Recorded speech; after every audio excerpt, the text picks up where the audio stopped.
Hey everybody, it's the 13th Wolfman. You know what today is? That's right, today's day 2 of the 30 days half New-vember. 30 days half New-vember. It's a new challenge, it's a new month. And what this is I'm gonna watch 30 new movies I've never seen before. The movies can be anything, horror, drama, sci-fi. It could be any era, 30s, 40s, modern times.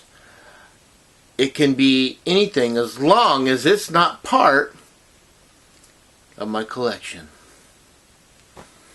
And I'm asking other people to do this too. I know that the one and only MSJ is on board doing it. I know that Retro Horror is on board doing it.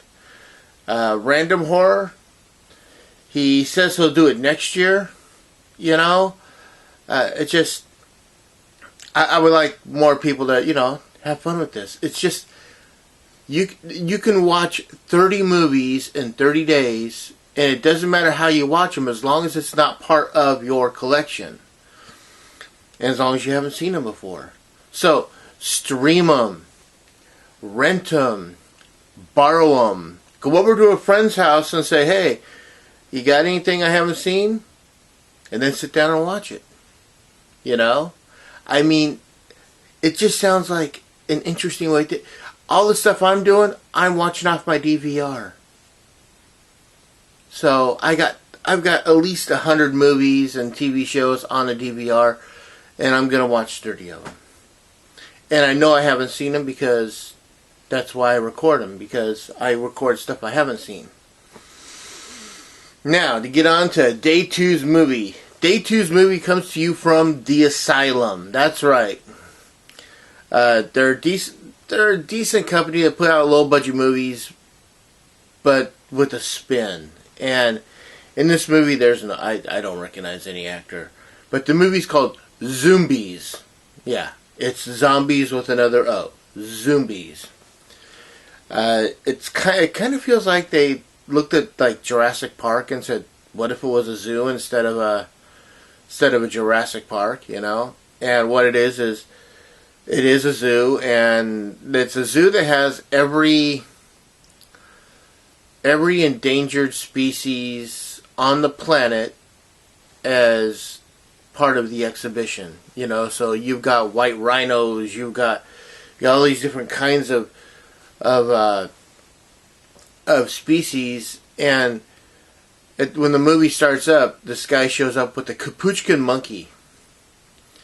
And he runs it into the lab, and the monkey dies. And then they give him something. The monkey comes back to life. And the creepy thing about this monkey is that there's about 4 of them. There's the one that they bring in, and then like 3 or 4 others that are in cages. They got this more ghastly look. Unlike regular capuchins, which are fuzzy and kind of cute looking, their faces look more skull-like. If that makes any sense whatsoever. And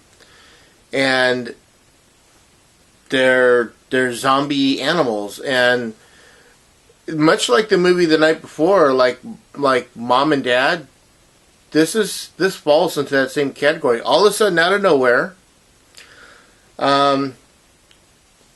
they're just losing their shit, and they're going after humans, and it's up to the people. The zoo hasn't opened yet.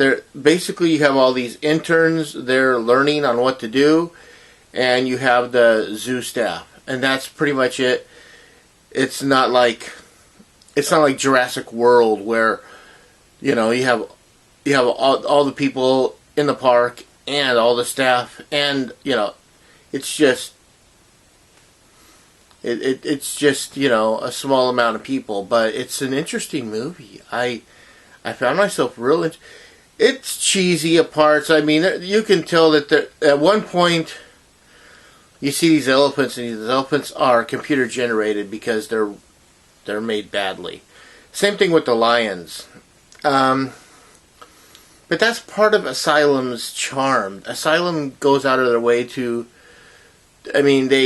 they're like, okay, well, we're going to make a movie, but we're going to make a movie, and we're going to make it as cheaply as we can possible so we can make some money at it when we put it out on home media or when we put it out on physical media or whatever. You know, whether it's streamed or DVD, Blu-ray, they want to make some money on it, and I get that. It's an interesting business model, but their stuff just kind of looks a little cheap. But there's nothing wrong with that. That's kind of like, you know, in the 70s and 80s when independent filmmakers were making stuff and like, oh, that blood looks so red. You know, it's paint. Or something like that, you know. So there's always been these kind of filmmakers in the world. How they pull it off is a whole nother thing. This actually had a good story to it. I didn't find myself looking at the clock. I watched it on my DVR, but I recorded it off of Comet. If you don't know what that is, look it up. Just go comettv.com. But yeah, it was a fun movie. Like I said, there's no one in it. I can't really say, well, this person did a good job. Because I don't recognize any of the people in this movie from any other thing else, you know. So all the actors did a pretty good job. They were very character-esque. You had the young Republican there, and you know, the bitchy girl, and you know, the guy that jumps in with both feet, you know, the go-getter, you know, these were all the new interns. But I enjoyed it. Zombies. I like to see a Zombies too. They might have made one, I don't know. I think it would be kind of interesting. I really like the creepy face of the Capuchin monkeys. You know, it was creepy. And then there's a koala in this movie that's creepy as all hell. And, yeah.